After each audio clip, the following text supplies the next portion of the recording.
अभी हम लोग बहुत सुंदर श्रवण कर रहे थे। जीवन की दशा बदलनी है तो कर्म की दिशा बदलनी।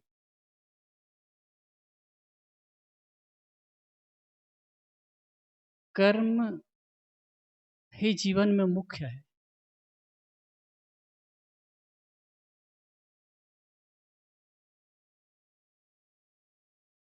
और कर्म होता है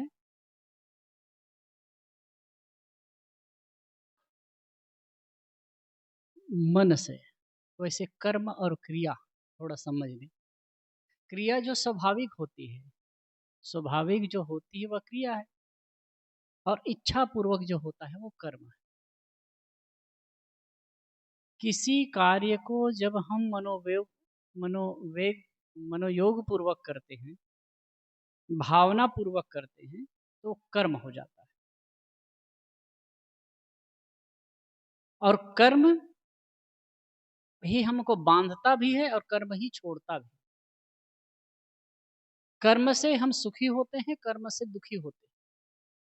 अच्छा कर्म जीवन में हो गया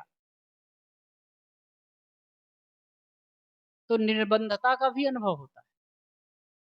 वैसे कर्म के दो रूप बताते हैं समान रूप से, उसका और अलग अलग ढंग है। सीधी सहज भाषा में कहें, पाप कर्म और पुण्य कर्म। पाप कर्म और पुण्य कर्म ऐसे कर्म जिनको करने से हमारा चित्त आंदोलित होता है और लोग भी अच्छा महसूस नहीं करते, दूसरों को भी कष्ट होता है, वह है पाप कर्म। और ऐसे कर्म जिनको करने से हम अच्छा महसूस करते हैं और लोग भी अच्छा महसूस करते हैं, वह है पुण्य कर्म। पाप और पुण्य अब इसी के द्वंद में झूलते हैं। लेकिन पाप और पुण्य कर्म के बीच में और भी बहुत क्रम है। यह भी समझना होगा कि हम जैसे हाथों से करते हैं वही कर्म नहीं है। हम जो कुछ कर रहे हैं, सोचना भी कर्म है। अभी वाणी पर सुन रहे हैं, बोलना भी कर्म है। बोलना भी कर्म है, सोचना भी कर्म है।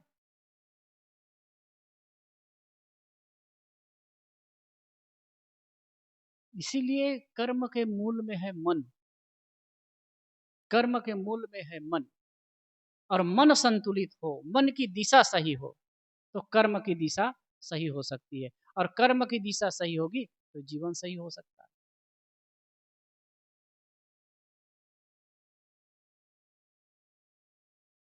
महाभारत जो पढ़ रहे थे उसको मैं कई बार वो कहानी को कहता हूँ, अच्छा लगता है। लेकिन अभी एक सिरे से पढ़ा तो और बढ़िया लगा। जो वो वाला है, जो कथा है वो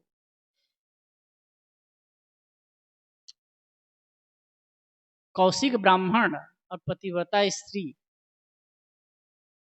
की जो घटना है।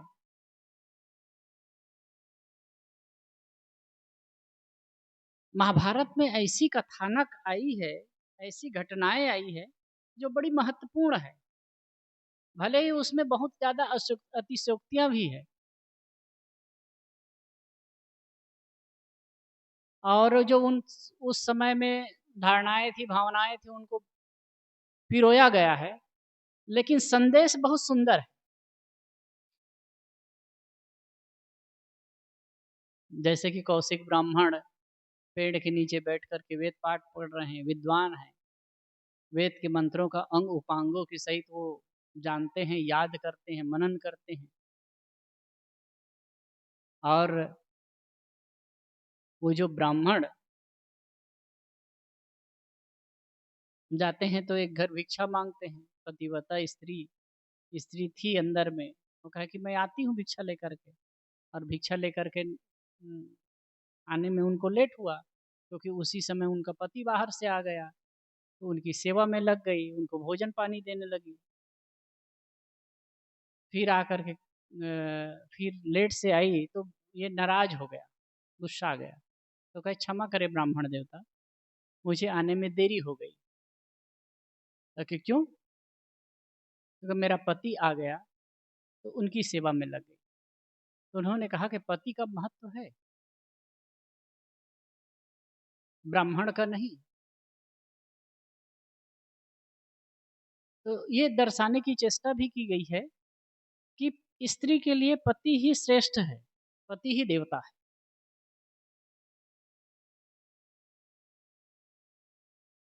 तो फिर कहते हैं कि पति का महत्व है, ब्राह्मण का नहीं। तो उसमें बात आई कि ब्राह्मण का भी महत्व है, तब जब क्रोध न करे, तब जब क्रोध न करे।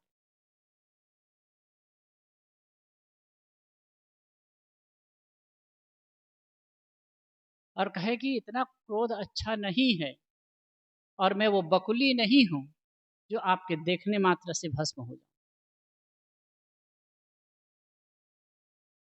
जो प्रसंग आया कि वो जो वेद पाठ कर रहे थे, उसी के बीच में उसके सिर पर वो बकुली बैठी थी, वो टट्टी कर दी, बीट कर दी। अब उससे वो क्रोधित हो गया, से घूर करके देखा, और बकुली उसके देखने मात्र से गिर करके बकुली भस्म हो गई। इसमें ये संकेत भी बताया गया है कि ब्राह्मण है, वो अगर क्रोध से किसी को देखे, वैसे पुराणों में और महाकाव्यों में एक तरह से चर्चा तो है कि ब्राह्मण किसी को कोप करके, क्रोध करके श्राप दे सकता है, भस्म कर सकता है, इसलिए उनके क्रोध से बचना चाहिए। यह भी बहुत विचित्र है। कबीर साहब ने कहा ना, कैसो ब्राह्मण किन्नो वेद पुराना, कैसो कही मन मानुष जाना। ये लोग ब्राह्मणों ने वेद शास्त्रों के पुराणों की रचना की, अब उसमें अपनी वरीयता सिद्ध की है। निश्चित है, पहले जो ब्राह्मण थे तपस्वी से और संयमी थे, ज्ञानी थे, आज भी हैं। तो वो पूजनीय हैं और उनका सम्मान होना चाहिए, सम्माननीय है। लेकिन इसको न समझ करके केवल वर्ग विशेष को ब्राह्मण मान करके उसकी वरीयता की बात कही गई, ये अच्छा नहीं रहा। तो जगह जगह पदे पदे इस प्रकार की बात आई है। फिर एक बात है कि पतिव्रता स्त्री अपनी बात रखती है, तो इसमें एक बात और है कि जो पतिव्रता स्त्री है, संयमी है, सजगता से जीवन जी रही। इसमें मैं कहीं और सुना था, इसमें तो नहीं है, कि उनको आश्चर्य हुआ कि मेरी मन की बात को, मेरी जो घटना है उसको कैसे जाने आप। तो उन्होंने कहा था कि जो अपनी मन की बात को जानता है वो दूसरे की मन की बात को भी जान सकता है। अपनी मन की बात को जानता है वो दूसरे की मन की बात को जान सकता है। इसका मतलब ये मत समझिए कि जैसे कि और कई लोग बताते हैं, ऐसा नहीं। मतलब मेरी मन स्थिति क्या है, मैं कैसे सोचता हूँ, मेरी मन स्थिति क्या होती है, एक अनुमान तो किया जा सकता है। और मनुष्य के चेहरे की व्यंजना जो होती है, जो बॉडी लैंग्वेज होता है, वो मन के अनुरूप ही होता है, विचारों के अनुरूप ही होता है। ये तो वैज्ञानिक है।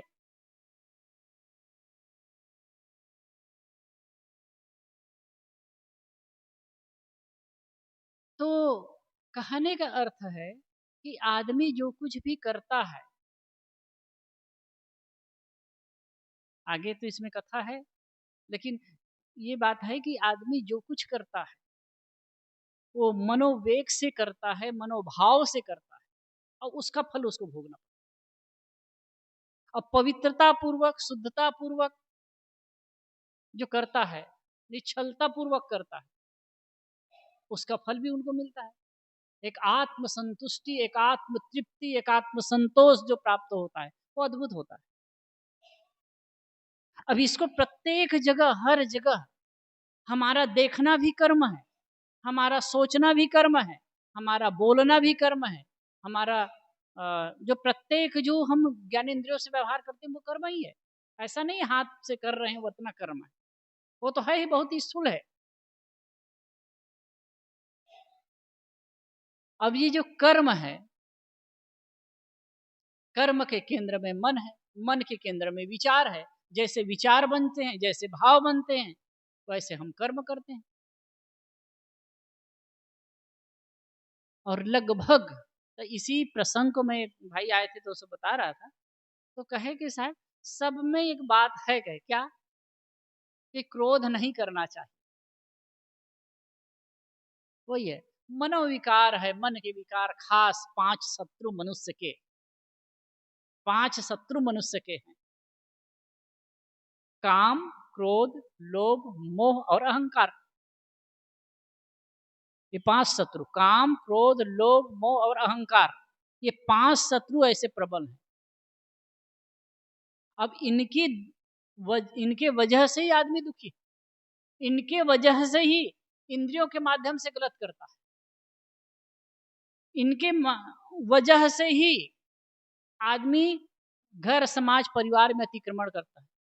लोभ है, धन का लोभ है, तो धन के लिए अतिक्रमण करेगा, समाज में अतिक्रमण करेगा, किसी का हक मारेगा, किसी का हक छीनेगा। खाने का लोभ है तो वो अतिक्रमण करेगा, भोग का लोभ है तो अतिक्रमण करेगा, हर चीज में अतिक्रमण करेगा। मोह है तो अतिक्रमण करेगा, अहंकार है तो अतिक्रमण तो होता ही। और सबके केंद्र में है मन। और एक एक जो विकार है अन्य विकारों से गुथे हुए हैं, एक विकार है उसके पीछे सारे गुथे हुए हैं।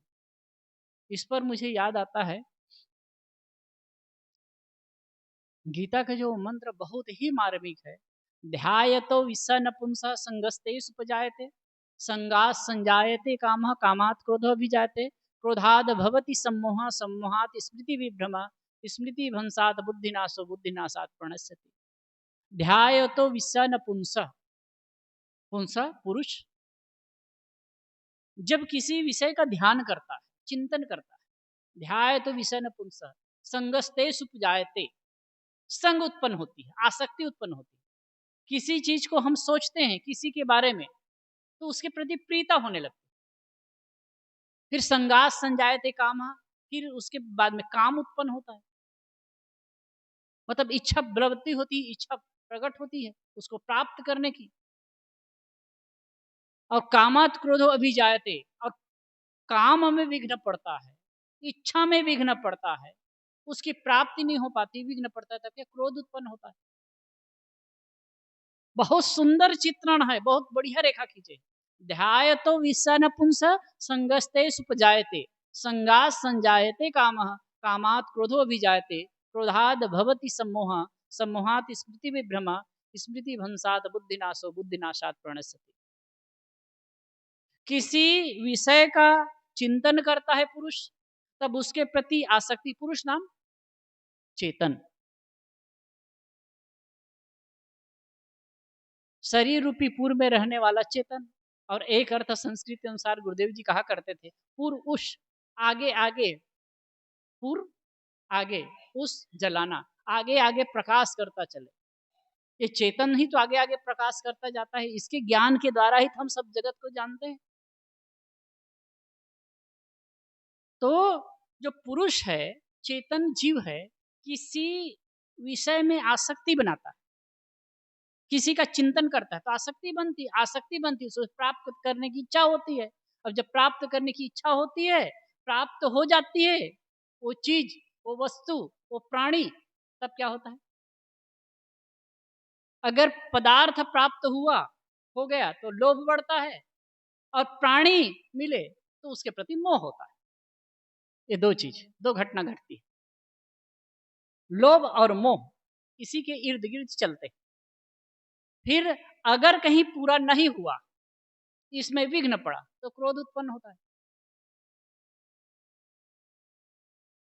फिर भगवान कृष्ण कह रहे हैं क्रोधाद भवति सम्मोह, क्रोध से सम्मोह, मूर्ता पैदा होती है। आदमी के अंदर जब क्रोध आता है, कोई भी, हम सब इसमें आते हैं, किसी के अंदर जब क्रोध आता है ना, तो एक मूढ़ता की स्थिति आती है। क्या कह रहा हूँ, क्या कर रहा हूँ, क्या बोल रहा हूँ, कुछ भी पता नहीं। आज मैं कुछ देख रहा था प्रोटेस्ट वाली घटना। निश्चित है, बच्चों के मन में एक उद्वेग है, एक रोष है। और जो नीट एग्ज़ाम पेपर लीक हुआ, वैसे बहुत बार हुआ है ये कहते हैं, हम तो कभी थोड़ा बहुत देख लेते हैं। अब इसमें प्रोटेस्ट कर रहे थे और शिक्षा मंत्री का इस्तीफा भी माँगे। लेकिन इसमें ऐसे कुछ तत्व भी हैं, जो उल्टा-सीधा भी काम कर रहे हैं।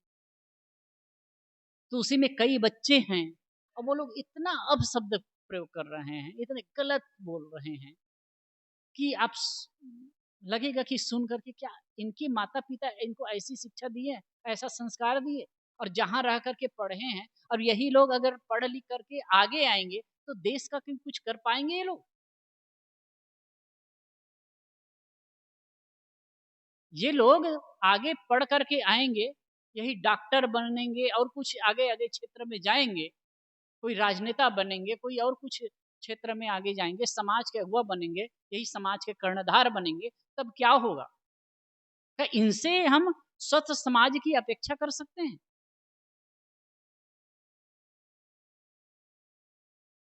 तब यही है, वो कुछ के कुछ बोल रहे हैं। तो वो ये कह रहे हैं, भगवान कृष्ण कह रहे हैं, क्रोध से मूढ़ता पैदा हो जाती है और जब मूढ़ता पैदा होती है ना, तो आदमी एकदम किम कर्तव्य विमूढ़ हो जाता है। उसका फिर न तो मन पर वश रहता है, न इंद्रियों पर वश रहता है, न जीवन पर वश रहता है। फिर जो न कहना चाहिए वो बात कहता है, जो न करना चाहिए वो काम करता है। एक हमारे संत थे, वो बहुत बढ़िया बात करते थे कि जैसे कि क्रोध होता है ना, तो क्रोध पहले मन में पैदा होता है, मन के बाद में आँखों में उतरता है, तो आँखों में उतरता है तो आँखें लाल हो जाती हैं। फिर उसे नथुनों में आता है तो नथुने फड़कने लगते हैं। फिर वो अगला आता है कि ओंठ फड़फड़ाने लगते हैं। फिर आदमी कुछ का कुछ बोलने लगता है। फिर और क्रोध उतरा, अगर उसका संयम नहीं किया गया, उसे नहीं रोका गया, तो वो हाथ में आता है, फिर पैर में आता है, फिर हाथ-पैर आदमी चलाता है और इतने में भी संयम नहीं हो पाया और संयम नहीं कर सका, तो फिर क्या होता है? आदमी बंदूक, तलवार, भाला ये सब में चलाता है और जब मूढ़ता पैदा हो गई, तब आदमी क्या कर जाएगा, कुछ नहीं कहा जा सकता। तब कहते हैं, मनुष्य का सर्वतोभांति पतन हो जाता है।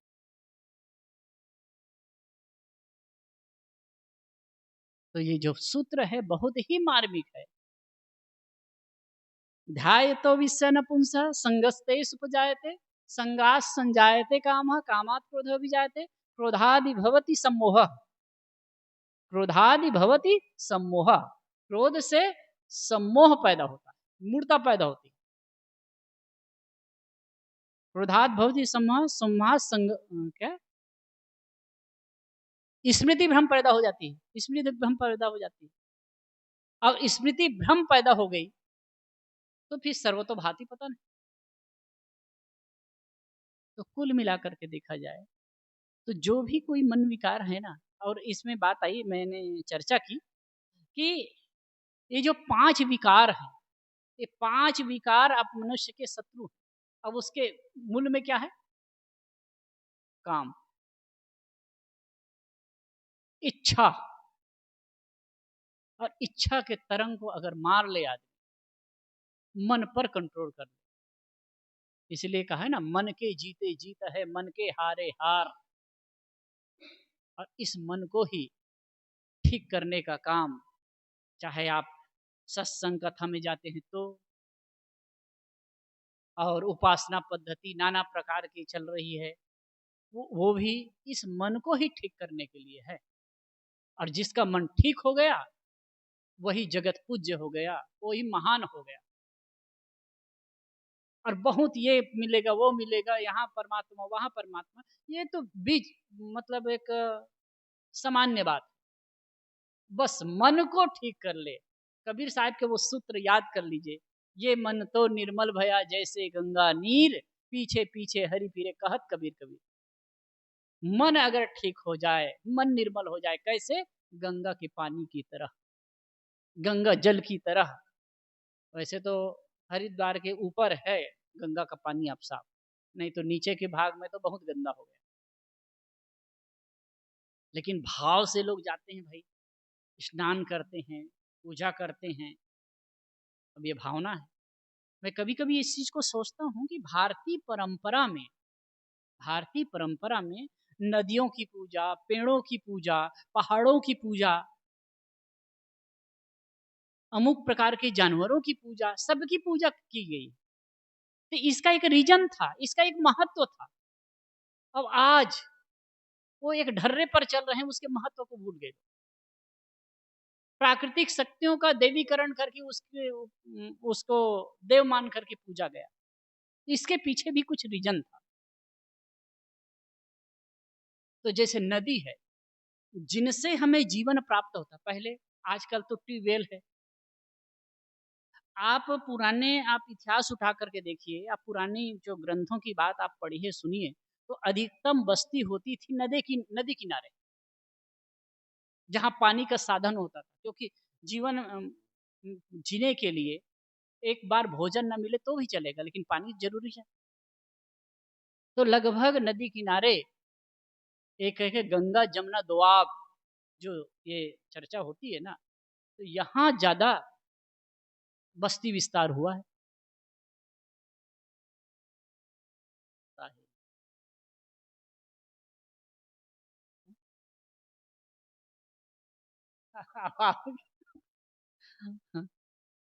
तो ये जो विस्तार हुआ है, मैं क्या कह रहा था मैं भी भूल गया। गंगा जमुना का जो विस्तार है, जो, हाँ, तो इसमें जो ये जीवनदायिनी नदी होती थी, तो मनुष्य का एक स्वभाव है, जहां से हमें कुछ मिल रहा है तो उसकी रक्षा करना। और सब लोग तो इस चीज को समझेंगे नहीं, तो एक देवी मान करके पूज रहे, तो कभी सावधान, मतलब भाव से पूजा कर रहे हैं, तो उसकी पवित्रता बनाए रखेंगे। लेकिन आदमी पूजते भी है और कचरा भी डालते हैं। ऐसे पेड़ पौधों की पूजा शुरू हुई, ऐसे पहाड़ों की पूजा शुरू हुई। अब पहाड़ में देखिए, पहाड़ी क्षेत्र, जिस क्षेत्र में पहाड़ है वो वर्षा होती है, जंगल है वर्षा होती है। और ये एक इन्वायरमेंट के लिए भी बहुत बढ़िया है। अब इसके जो आज कल के बच्चे, वैज्ञानिक बता रहे हैं, आजकल के छोटे छोटे बच्चे पढ़ने वाले जान रहे हैं, तो इसलिए इसकी रक्षा की जाए। तो आज भी विकास के नाम से अंधाधुंध पेड़ों की कटाई हो रही। थोड़ी सी बारिश होती है, क्या दशा होती है आप जानते हैं। इसका है कि इसका कारण यही है कि जमीन में जो पानी सोचना चाहिए, जो पानी उतरना चाहिए, वो नहीं उतर रहा है। जो भी आ रहा है बह रहा है। अब उससे जनधन की हानि हो रही है। तो कहने का अर्थ है कि महापुरुषों ने जो बात बताई है, जो कही है, और प्रकृति को ही देव रूप मान करके पूजा है, उसके पीछे भी रहस्य था। और वास्तव में आपके जो मन की निर्मलता है, मन की पवित्रता है, तो कहीं बाहर भटकने की आवश्यकता नहीं है। आपका जो अस्तित्व है, आपकी सत्ता है, वही आपके लिए खास उपासनी है। बोलो सदगुरुदेव की जय। साहेब जी बैठे हैं, पूज्य साहेब जी।